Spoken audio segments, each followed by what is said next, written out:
Hey, aloha everybody, and welcome to Beachwalks with Rocks. Today is show number 112, OTR as I'm calling it, on the road. And you can find us at beachwalks.tv.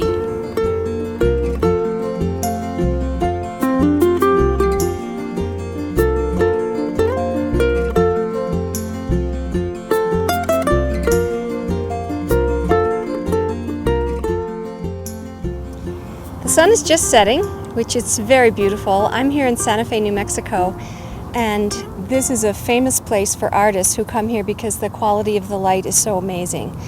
That's partly because the humidity is so low. Today the humidity is 8%. That's very, very dry. You'll probably hear that in my voice a little bit, but it makes for the most amazing sunrises and sunsets. So that's the treat for you today. Anyway, I'm on the road, so I'm going to be on the road for 2 weeks now, so it'll be curious for all of us to see how this process unfolds, because obviously I'm not at a beach, and when I'm with myself, I'm most of the time probably not going to be walking, but standing. So Beachwalks has to go with the flow of life, and I think it'll be all right, frankly. Anyway, I'm very happy about this trip. I had a great time in San Francisco. And I'm here in Santa Fe where we have some clients and I'm doing some work. And then next week I will be in Michigan where I'm visiting my parents.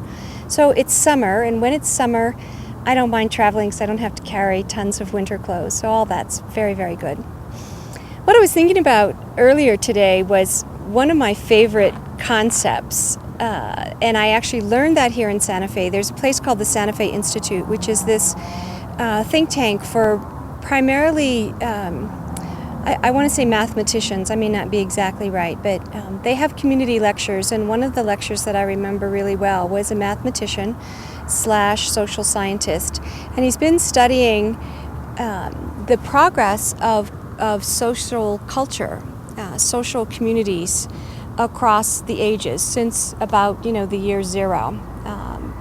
And one of his, so he has actually been able to plot the algorithms that demonstrate the increase in autonomy from thousands of years ago to current times.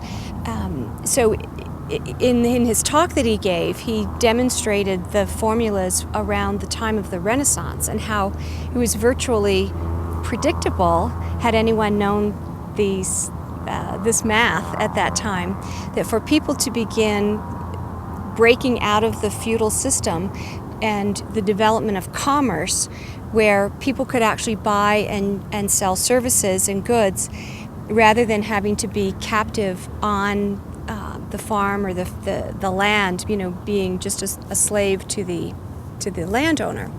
So I'm reminded back, there's so much hostility towards commerce right now because it seems in many ways very unbalanced. But nonetheless, it started off as being a liberating concept, a liberating force. And so this scientist, he continues to say that we're on this unstoppable march toward increasing autonomy.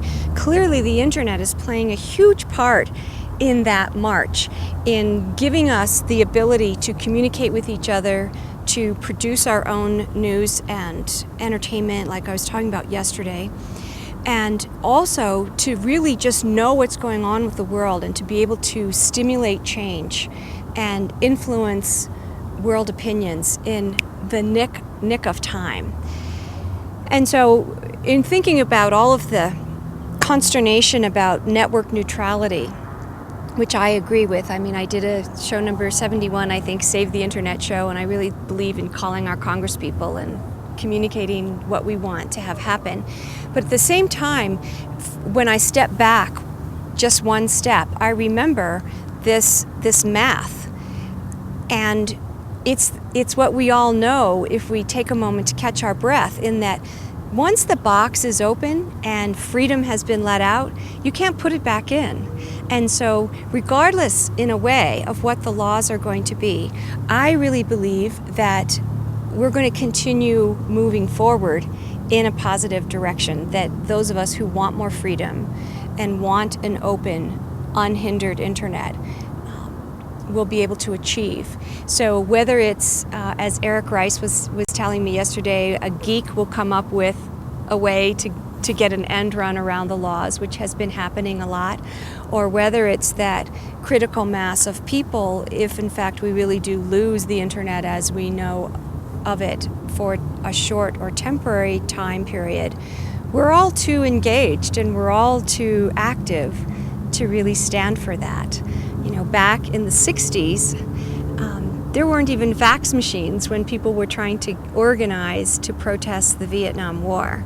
Now, look how easy it is to communicate with each other and create mass movements. So I'm feeling, as you can see by the smile on my face, I'm just very curious to see how all of this unfolds. I love seeing people so engaged, and I also have a word to say to those of you who are worried and concerned. You can catch your breath, because in the long run, we are moving towards more and more freedom, and that really, I do believe, is very, very unstoppable. So thanks for joining me today. If you'd like to Skype, the Skype is Roxanne Darling. If you'd like to call, it's 949-544-1456. I'm really missing Lexi. I suspect you are too, so maybe we'll get a special show that's just Lexi. I'll get my secret cameraman perhaps to help me out over the next couple of weeks. So take care and aloha.